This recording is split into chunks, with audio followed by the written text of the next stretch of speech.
And welcome back, Mitch here from In the Northwoods. Today we're going to turn these 1x4s, 1x6s, angle iron and PVC pipe into this. We're building a raised planter for on the deck. Alright, before we get going on the build, I have developed a website and I am hosting the plans for sale on that website. The website is in-the-northwoods.com. You see it on the screen here. And then also put a link in the description. But if you want to get your hands on these plans, go to the website, you can purchase them there, and follow step by step how to build the deck planter. So now let's get to the build. So as you see, we're building a planter.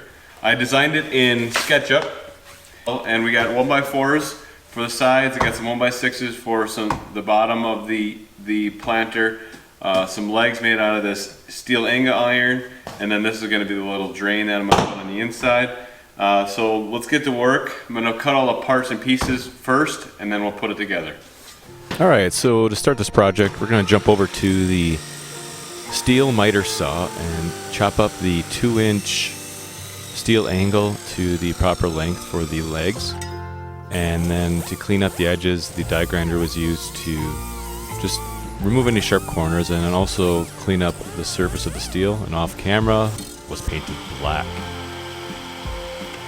1x4s were used for the side walls and long walls, and they had to be cut to length. Notice the little jig I used to create consistent lengths for the different boards. And then off camera I also cut the 1x6s that will be used for the battens. I can get a couple battens out of one single 1x6 width, and you can see that here. I think I can get 2 battens out of one 1x6. So the battens are 1.5 inches wide, so we cut them to length and then cut them to width. Now, I did not use my zero clearance insert, which wasn't smart, as you saw there, so I stopped and put the zero clearance insert in the table saw, and now we're good to go. Instead of going down inside, the little end over pieces just go winging off the back of the table saw. Once all the pieces, the battens and the wall pieces were cut to length and size and width, it was time to start assembling the walls. I used some glue between the battens and the wall pieces to get them in place, and I also used one of the battens just to determine, just the way the corners come together, I needed a little offset for the initial battens to be installed on the long walls and the end wall pieces. Used my finish nailer to just pre-assemble the wall pieces and connect the battens to the wall pieces. And notice I also used straight edge. Now that's from a square that I got from the hardware store. I had a couple of them laying around. They're just shy of 1/8 of an inch. It was a perfect width to space the wall boards apart. Had a little helper to help me glue these pieces together and use my finger to wipe out the glue. I think there's tools to do that, but finger and a wet cloth is just easy enough.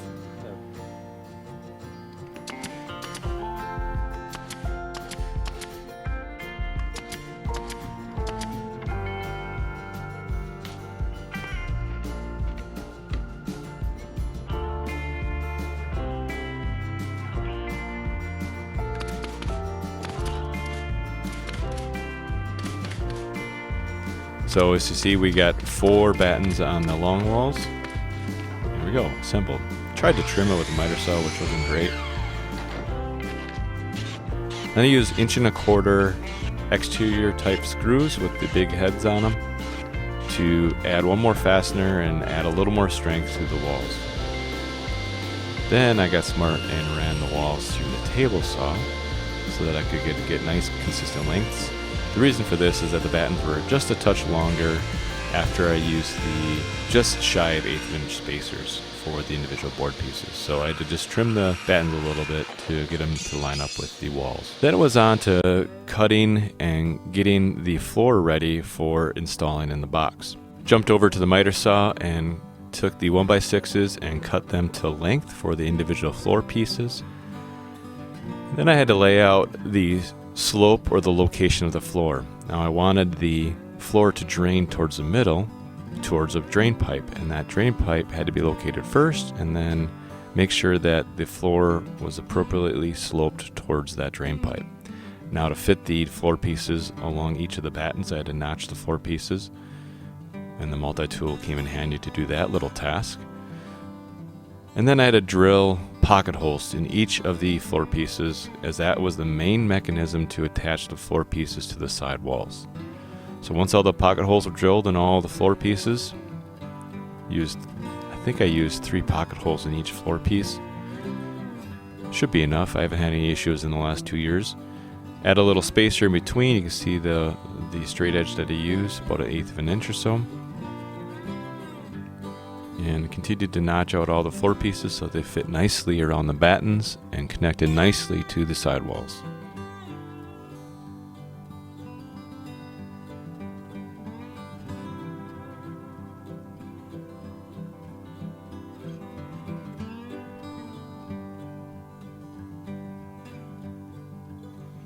Once I had all the floor pieces attached to the one side wall, now it was time to notch out all the floor pieces for the other side wall. So I temporarily assembled the end walls and laid the other long wall on top and located where I needed to notch out the floor pieces for the other side long wall. Then I used a bunch of nails again to pre-assemble the side walls to the end walls, just to get the box put together so then I could use screws as the final fasteners.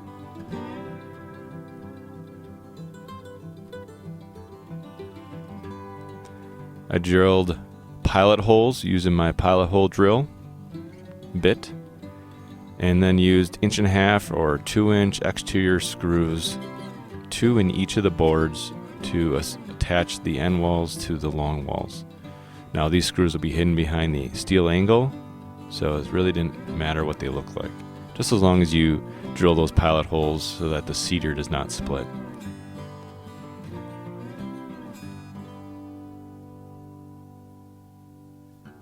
Then it was finally time to attach the floor pieces to the other long wall using pocket holes.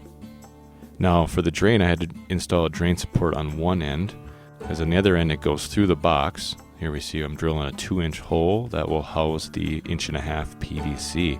Now speaking of that PVC, on the inside of the box, the PVC is going to be open, so I'm going to cut it in half essentially, or remove the top half on the inside of the box. So I took the miter saw, cut a little notch, and then went to the table saw and cut a nice slice down the middle so that I could remove the top half of the PVC pipe, so that it was open on the inside of the box.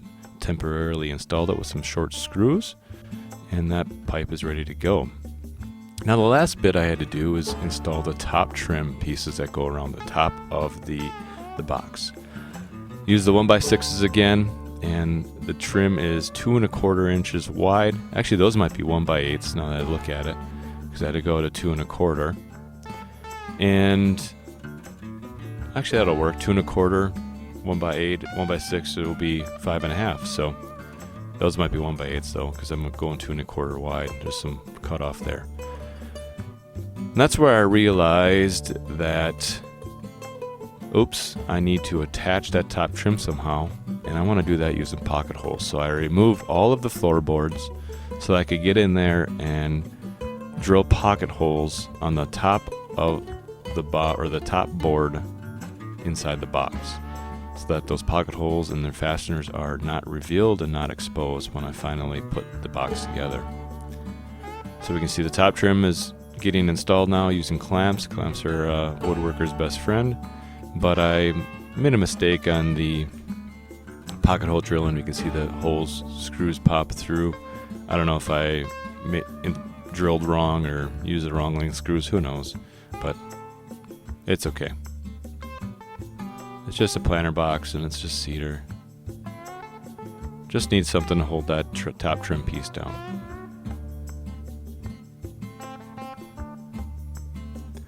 Once the trim was installed, it was back to reinstalling the floorboards now.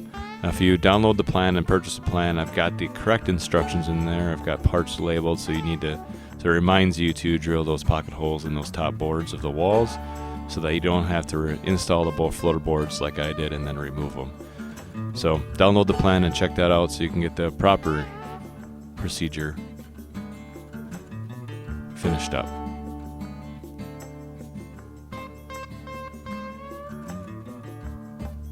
And there we go. There's the finished box. You can kind of see how the floor slopes a little bit. We got nice top trim. You can see how all the battens come together in the corners. Then it was on to the stain department to apply the finish to the red cedar that I was using. We're using the same Sikkens Prolux stain that we used on our deck, so that there's a similar color between the planter box and the deck. You can use whatever stain you'd like on this. Just remember it's red cedar, and that most likely they're going to have to apply stain again later on, every couple of years, especially if you're in high sunlight locations. There we go, finished up. You see, I think I applied probably 2 coats, pretty dark. And then you also see those little blocks there, and we'll talk about those later. I did not do any of the cutting on camera. We'll talk about them. Next was to use the center punch and locate the drilling locations, the locations that I want to attach the steel legs to the box. I used about a 1/4 inch drill bit to pre-drill the holes that will receive the screws to attach these legs to the planter box. Then we pre-drilled the holes through the locations of these holes in the steel legs to allow for the stainless steel screws to be driven in and attach those legs to the box. Now, I think I used about 1.5 inch stainless steel screws. Anything from 1.5 inches to 2 inches would be fine here. Probably looks like number 10s or number 8s. And stainless steel, because they won't rust or anything while exposed to the elements, and it looks good against the black in my opinion. Then we took those little blocks and trimmed them up. My main use for those blocks is to provide support. I did not want to rely on the 6 stainless steel screws that are attaching the steel legs. I wanted to provide a direct contact between the box and the floor, and that was achieved by cutting these little blocks to space behind the steel legs. And I used pocket hole screws to attach those blocks, and that was it. It was on to finally installing the drain pipe. I had painted it off camera. You can kind of see it there, brown, but it was good to go.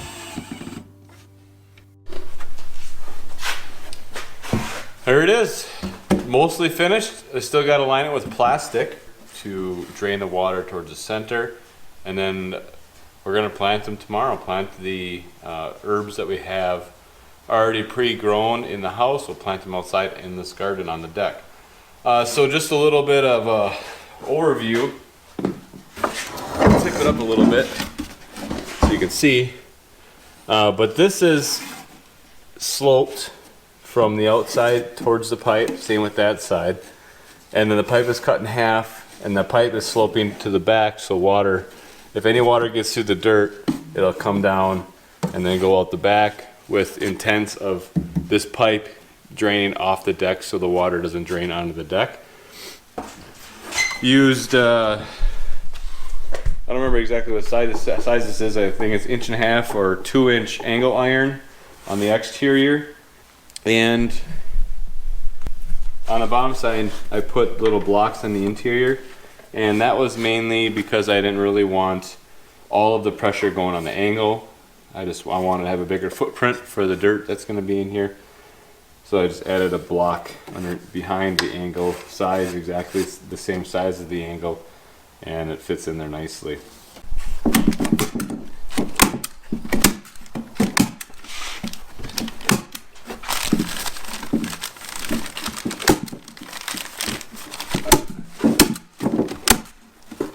All right, there we go. Plastic ready for some dirt. I cut the slit in the bottom in the pipe, so now we'll have the soil in here, plants, and if it rains or there's too much water, it'll seep through, go around the outside, and hopefully most of it will get caught in here and then come out this pipe out the back side. So we'll get some dirt in it and get it planted, and that should be it.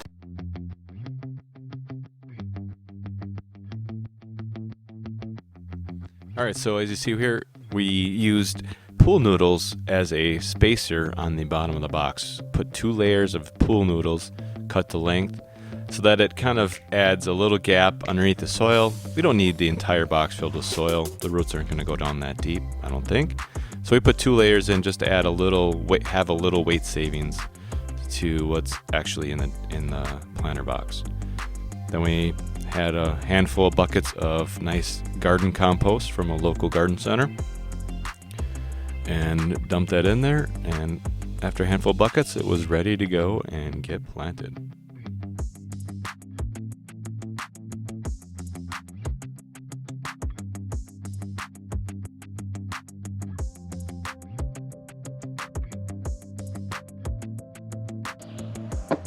Well, here we are. We got the finished herb garden on the deck.